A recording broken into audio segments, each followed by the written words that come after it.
28শে November 2025 আমাদের 10 জন সাংসদের প্রতিনিধি দল সাক্ষাৎ করতে গিয়েছিলেন দিল্লির নির্বাচন সদনে মুখ্য নির্বাচন কমিশনার জ্ঞানেশ কুমারের সঙ্গে। আমরা 5টি গুরুত্বপূর্ণ প্রশ্ন সামনে রেখেছিলাম, কিন্তু তার একটাও উত্তর দেওয়া হয়নি, একটারও না। তারপরও কমিশন দাবি করছে তারা নাকি পয়েন্ট টু পয়েন্ট জবাব দিয়েছে। যদি সত্যি তাই হয়, তাহলে আমাদের চ্যালেঞ্জ রইল সম্পূর্ণ সিসিটিভি ফুটেজ প্রকাশ করুন। কি কি কথা আলোচনা হয়েছে প্রকাশ করুন। দেশ নিজের চোখে সত্যটা দেখুক।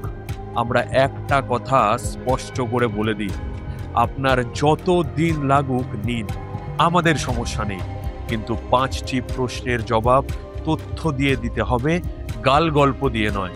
নইলে আমরা চুপ করে থাকবো না, আমরা 1 ইঞ্চিও পিছু হটব না। প্রমাণ আমাদের কাছেও আছে।